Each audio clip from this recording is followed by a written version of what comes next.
Hello students, welcome to the class +1 physics unit 7। आज हम नया यूनिट शुरू करने जा रहे हैं बेटा, जिसका नाम है प्रॉपर्टीज ऑफ बल्क मैटर। इसमें हम मैटर की सारी प्रॉपर्टीज हैं जो उनके बारे में पढ़ेंगे। सबसे पहले हम उसमें पढ़ेंगे चैप्टर 1 प्रॉपर्टीज या मैकेनिकल प्रॉपर्टीज ऑफ सॉलिड्स के बारे में। तो बेटा यूनिट 5 में हमने रिजिड बॉडीज के बारे में पढ़ा था।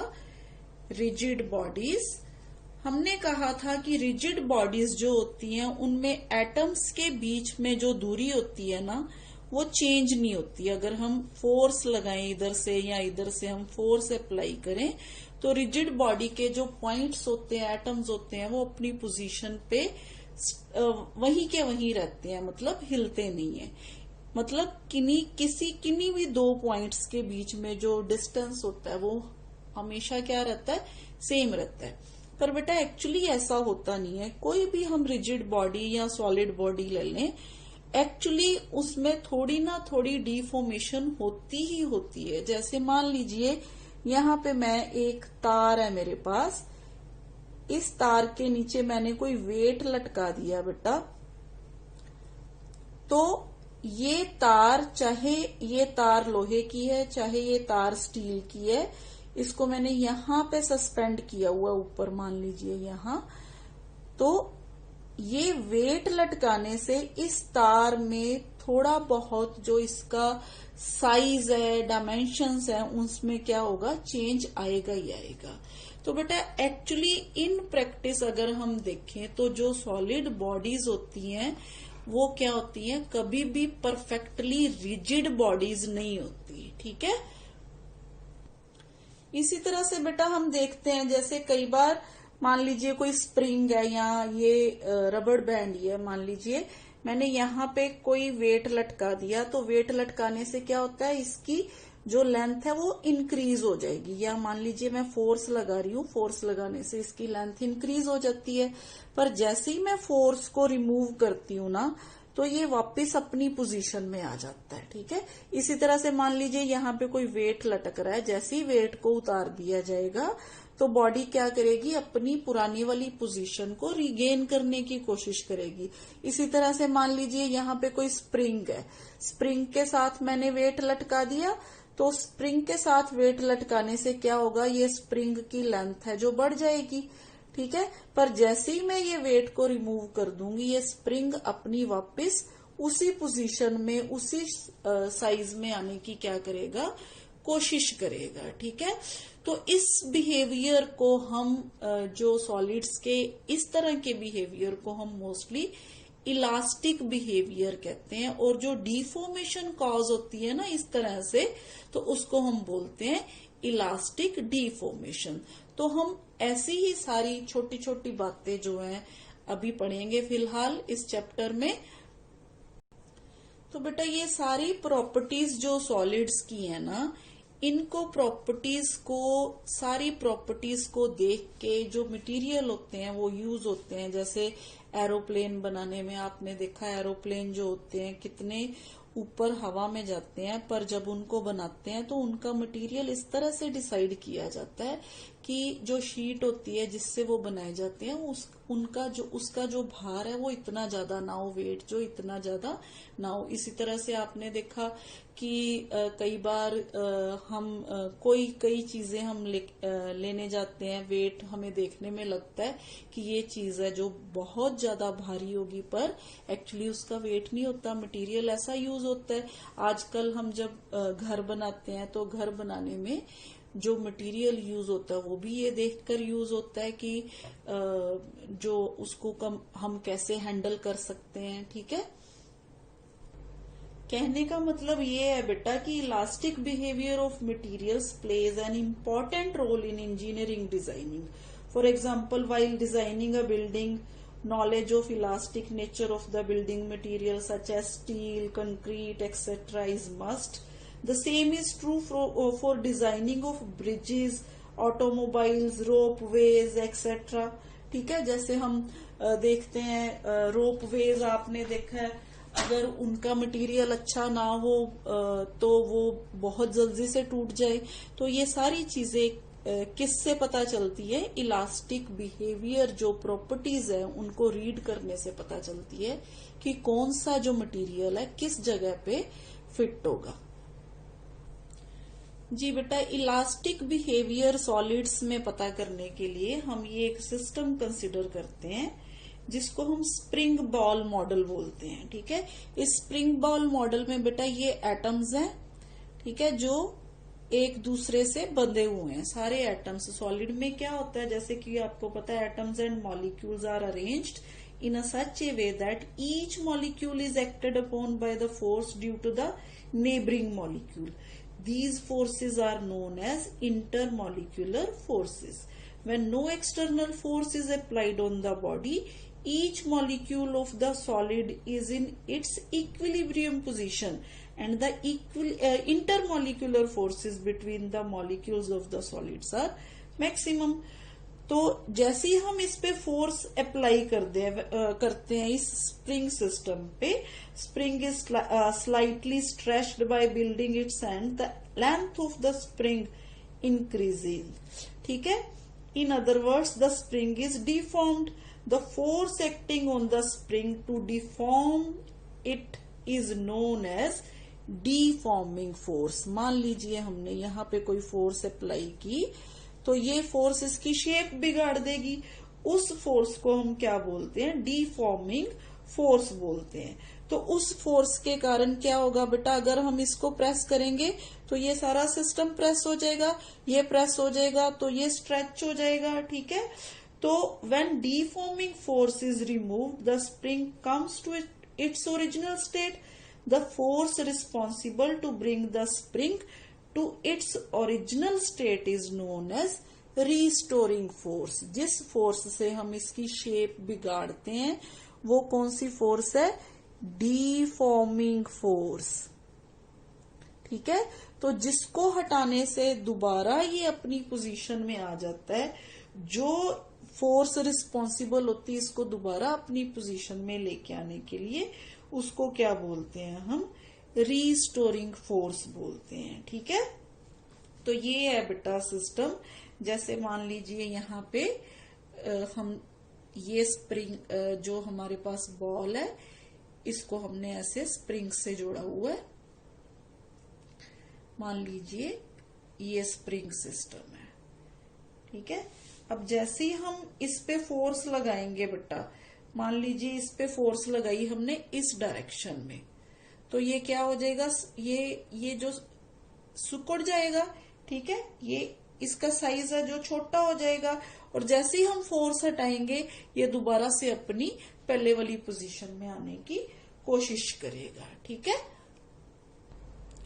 तो बेटा डिफॉर्मिंग फोर्स क्या होती है? Deforming force is one which when applied changes the configuration of the body. जैसे इसकी कॉन्फ़िगरेशन चेंज हो रही है, ये मान लीजिए मेरे पास ये स्केल है, इस पे मैं डिफॉर्मिंग फोर्स लगाऊंगी तो ये इसकी इस तरह से शेप चेंज होगी, पर जैसे ही मैंने इसको छोड़ा ये अपनी वापस पहले वाली पोजीशन में आ गया।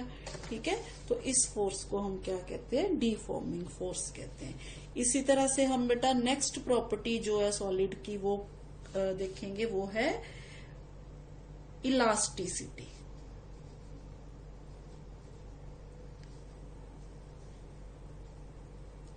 Now what is elasticity?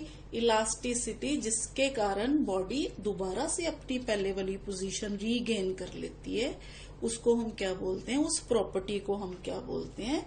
Elasticity बोलते हैं। तो बेटा what is elasticity? The property of the body to regain its original configuration when the deforming forces are removed is called elasticity।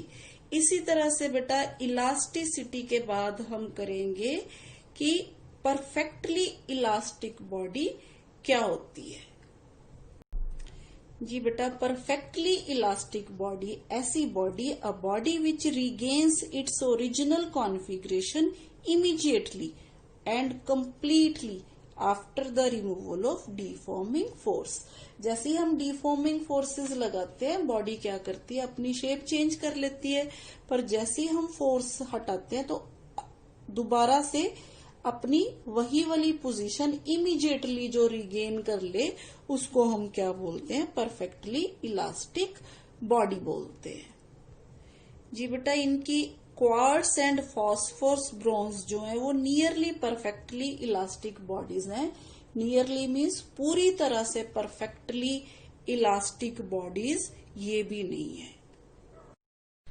जी बेटा, यहाँ पे नियरली परफेक्टली इलास्टिक बॉडीज कहने का ये कारण है बेटा, since no material can regain completely its original form, so the concept of perfectly elastic या body is only an ideal concept. ठीक है, ये परफेक्टली इलास्टिक बॉडी आज तक जो 100% परफेक्टली इलास्टिक बॉडी है वो कोई भी नहीं है।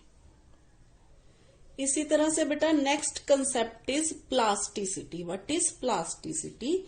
The property of a material not to regain its original configuration when the external force acting on it is removed is called plasticity. जैसे बेटा हम कोल्ड ड्रिंक की बॉटल्स या मान लीजिए ये प्लास्टिक है, इसको एक्सटर्नल फोर्स लगा के इसकी शेप चेंज कर देते हैं तो ये कभी भी अपनी ओरिजिनल शेप है जो वो रीगेन नहीं करता। अगर हम इसको ज्यादा क्रश करेंगे तो ये क्या होता है, टूट जाता है। ये अपनी ये देखिए ये टूट जाता है। तो ऐसी बॉडीज जो होती हैं उनको हम क्या बोलते हैं, परफेक्ट प्लास्टिसिटी और परफेक्टली प्लास्टिक बॉडीज बोलते हैं। और ये प्रॉपर्टी जो होती है इसको हम क्या बोलते हैं, प्लास्टिसिटी बोलते हैं। तो इसी से प्लास्टिसिटी से कंसेप्ट आया बेटा परफेक्टली प्लास्टिक बॉडीज का। ठीक है, तो next is perfectly plastic body.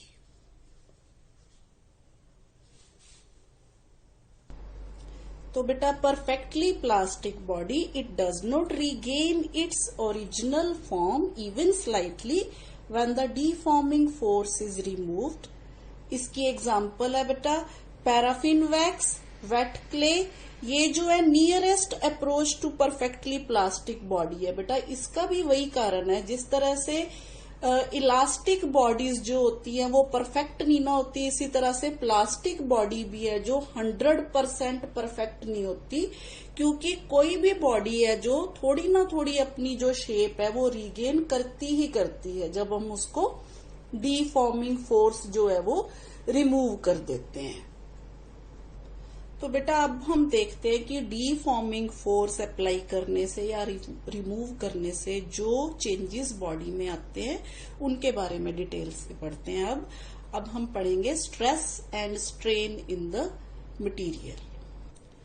जी बेटा, स्ट्रेस एंड स्ट्रेन। बेटा अभी हमने देखा कि अगर हम डीफॉर्मिंग फोर्स अप्लाई करते हैं किसी बॉडी पे तो वो बॉडी जो है अपनी शेप चेंज कर लेती है। अब जैसे ये रबर बैंड है, इसकी शेप चेंज हो गई जब मैंने इस पे डीफॉर्मिंग फोर्स लगाई। इसी तरह से आप एग्जांपल ले सकते हो क्ले की। क्ले को अगर आप प्रेस करते हो तो उसकी जो शेप है वो चेंज हो जाती है। तो जब भी हम डीफॉर्मिंग फोर्स अप्लाई करते हैं ना किसी बॉडी में, तो उसमें रीस्टोरिंग फोर्स डेवलप हो जाती है जो कि पर unit area of the body होती है। तो यही restoring force per unit area of the body is called stress in the body. The restoring force equal and opposite to the deforming force or applied force. Therefore, stress may also be defined as the deforming force per unit area of the body.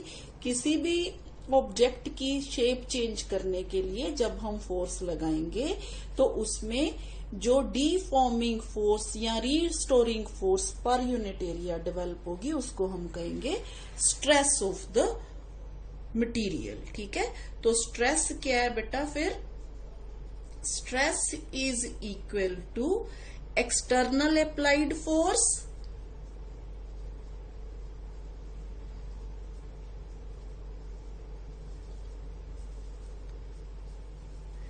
और deforming force और deforming force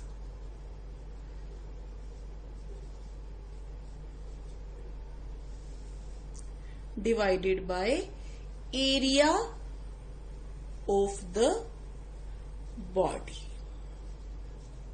तो इसके unit जो इसका formula हो गया बेटा वो हो गया फोर्स पर यूनिट एरिया, और फोर्स पर यूनिट एरिया ये किसके बराबर आ गया, स्ट्रेस के बराबर। तो इसके यूनिट्स भी बना लेते हैं। यूनिट हो गए बेटा इसके न्यूटन पर मीटर स्क्वायर, ठीक है।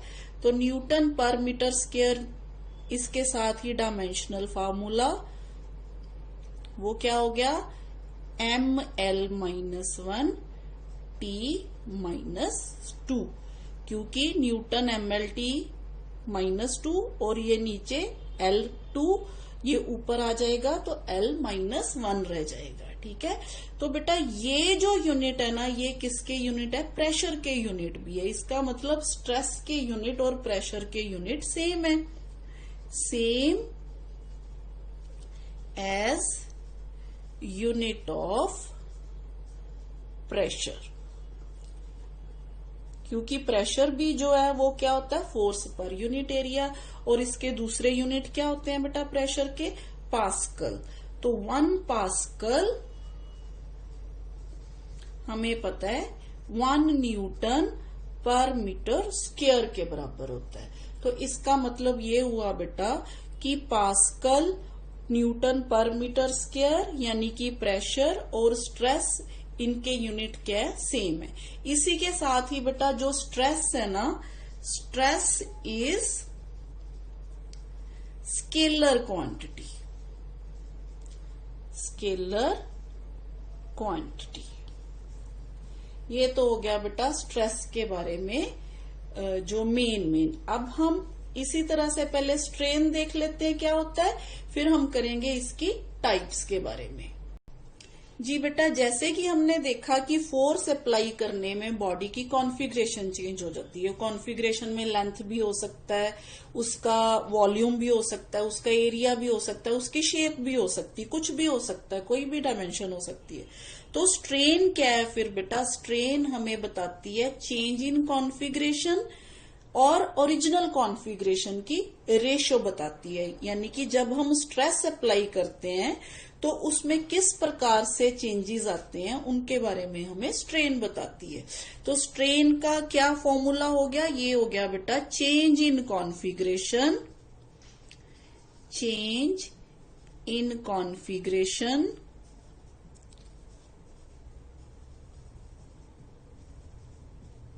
Divided by original configuration.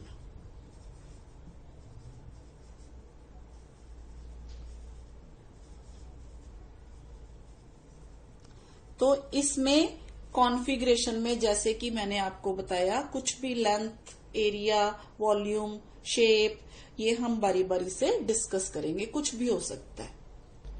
जी बेटा, अब हम देखते हैं स्ट्रेस एंड स्ट्रेन की टाइप्स, बारी बारी से डिस्कस करेंगे। सबसे पहले हम स्ट्रेस की बात करते हैं बेटा।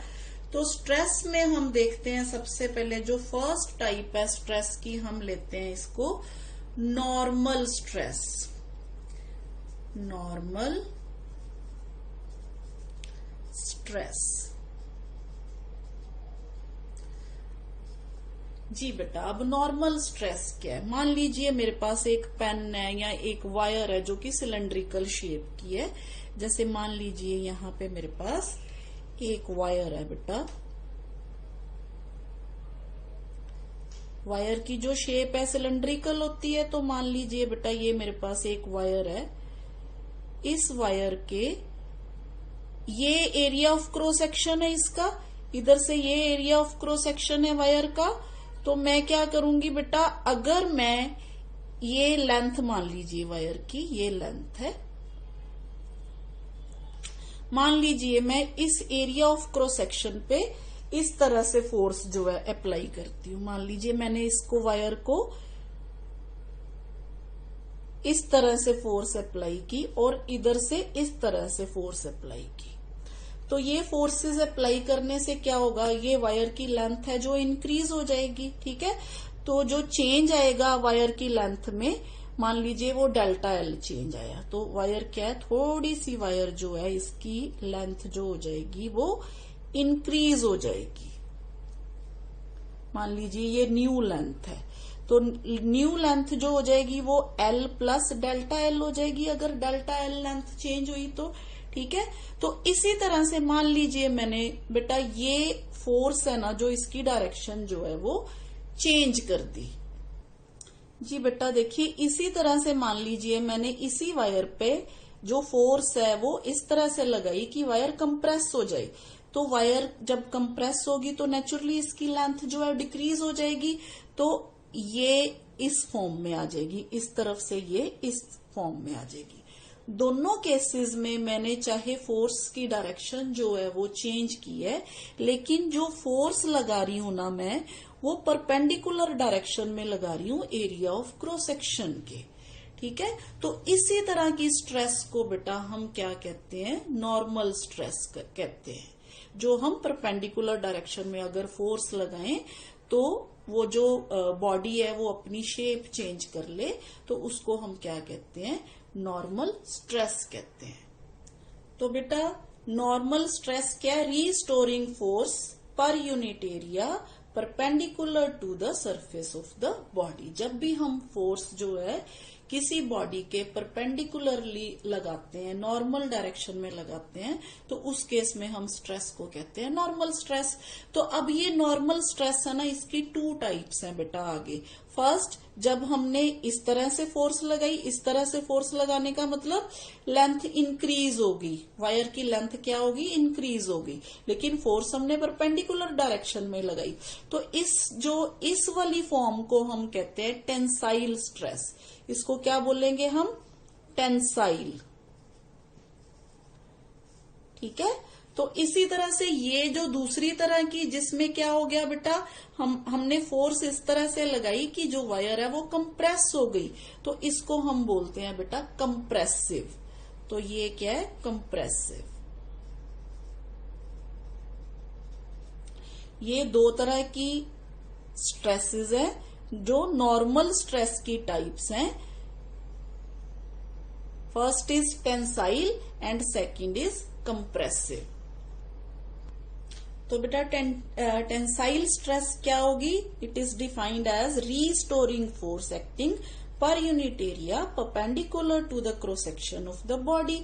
अब हम रीस्टोरिंग फोर्स क्यों कह रहे हैं बेटा, क्योंकि जब हम फोर्स लगाते हैं तो हमने पहले भी डिस्कस किया, तो बॉडी में एक प्रॉपर्टी होती है जिसकी वजह से वो अपनी शेप को दोबारा से रिगेन करने की कोशिश करती है ड्यू टू रीस्टोरिंग फोर्स। वो रीस्टोरिंग फोर्स होती है, यानी कि अगर हम फोर्स रिमूव कर दें तो बॉडी दोबारा अपनी पोजीशन में आने की कोशिश करेगी।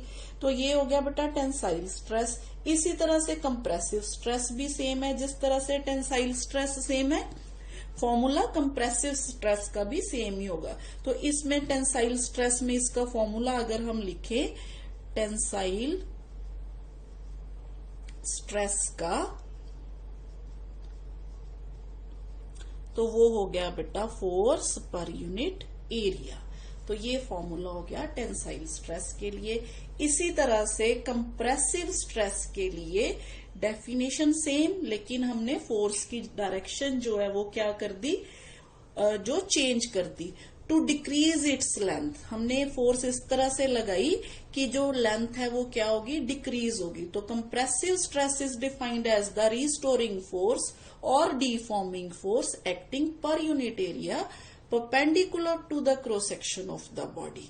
Same definition. तो कंप्रेसिव स्ट्रेस का भी फॉर्मूला जो होगा वो सेम ही होगा। ठीक है, इसी तरह से कंप्रेसिव स्ट्रेस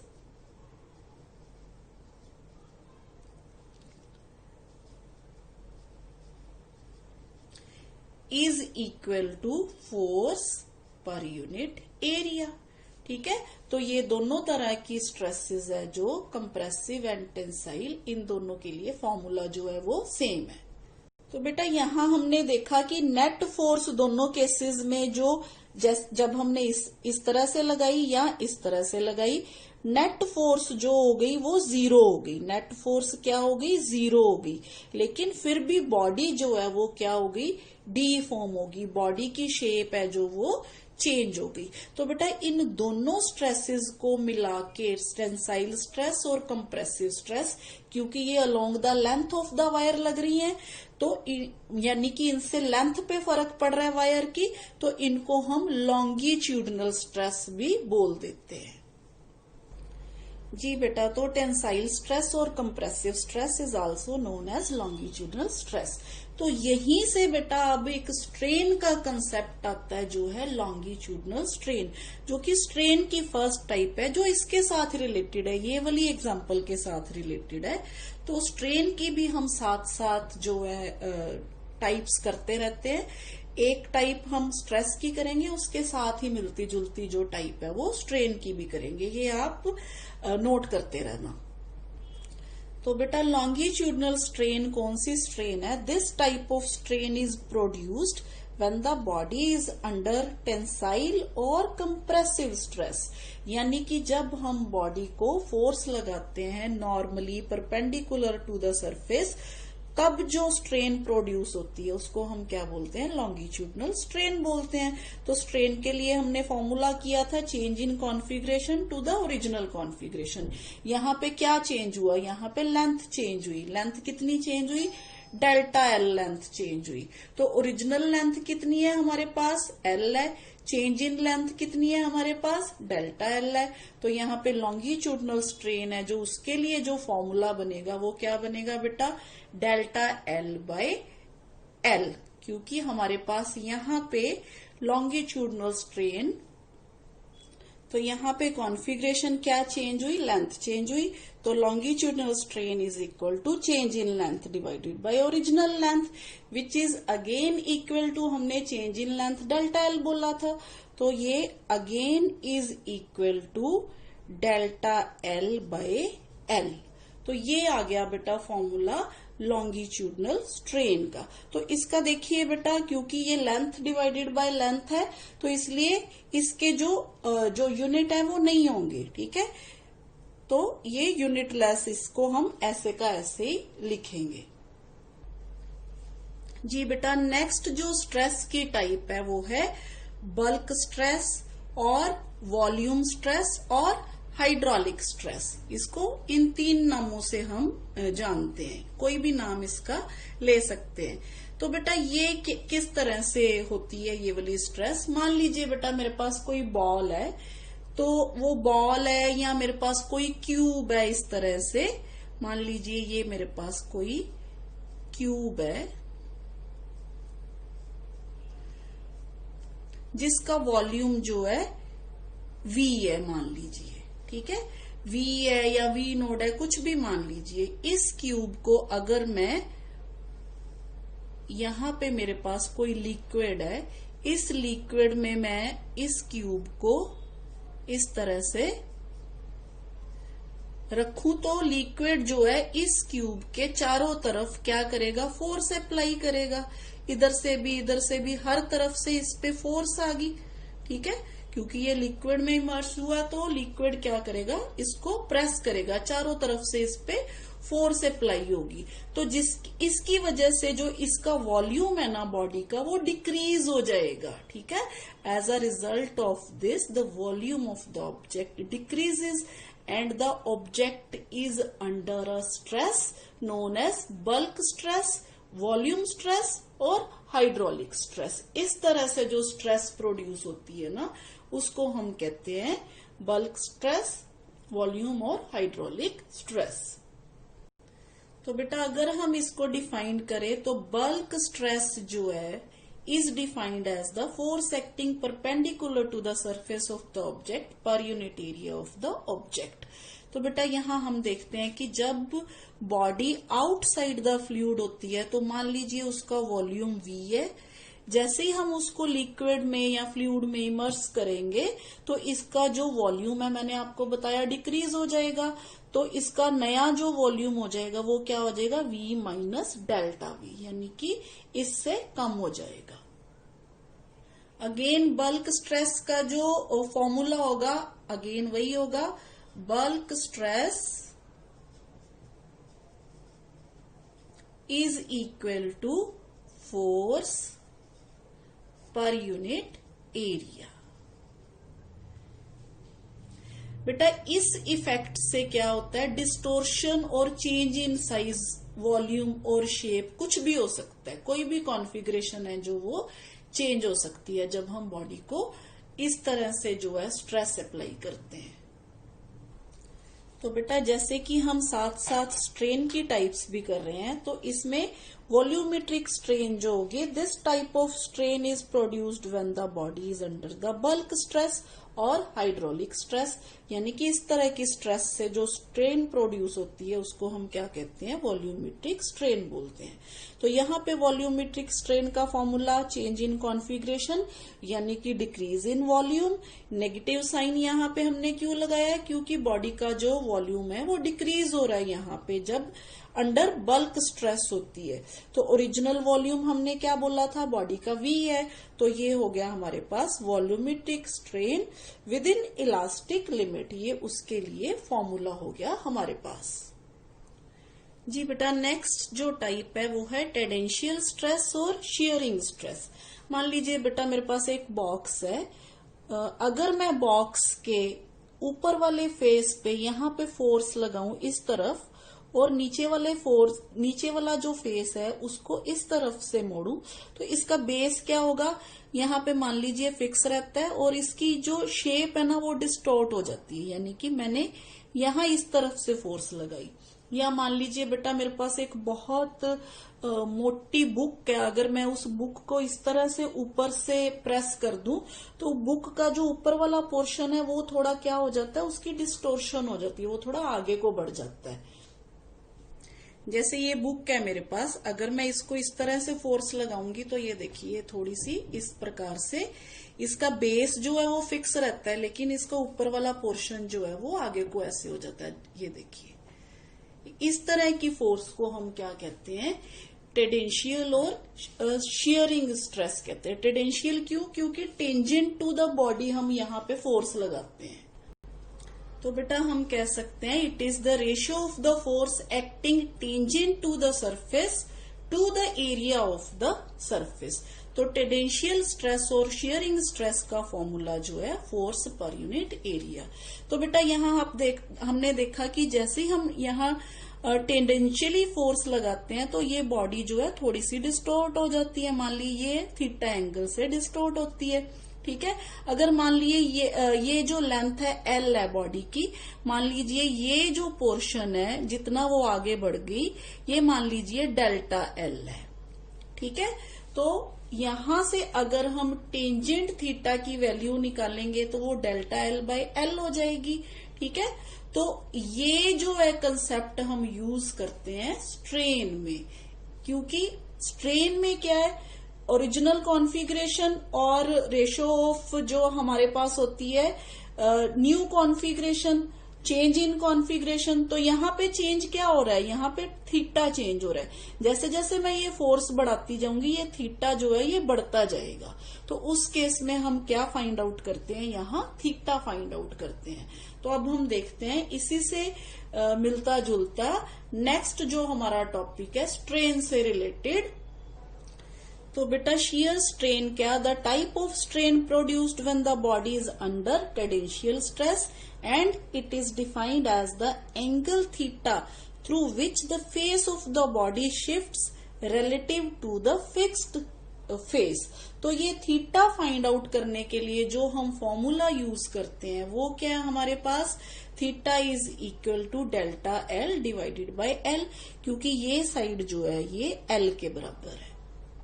तो बेटा यहां से अगर हम थीटा की वैल्यू फाइंड आउट करें तो टेंजेंट थीटा, क्योंकि डिस्प्लेसमेंट अगर विद इन इलास्टिक लिमिट है हम कहते हैं थीटा स्मॉल है, ठीक है। तो ये हो गया डेल्टा L/L के बराबर हो गया, ठीक है।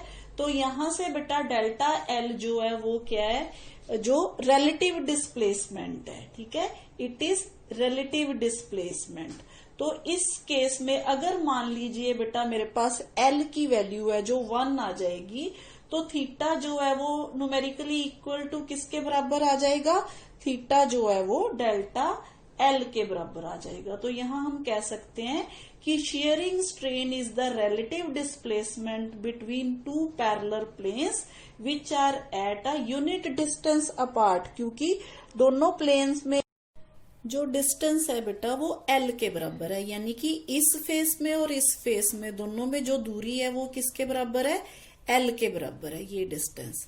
तो ये distance between two parallel plates है, ये दो पैरेलल फेसेस हैं, इन दोनों में जो डिस्टेंस है ये किसके बराबर है, एल के बराबर है।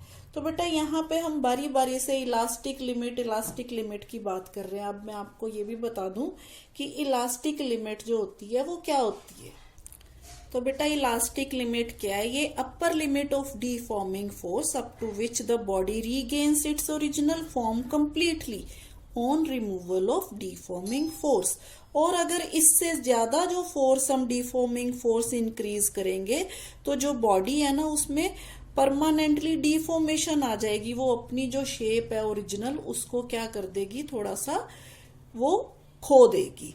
तो ये है बेटा इलास्टिक लिमिट। तो आज के लिए इतना ही बेटा, थैंक यू।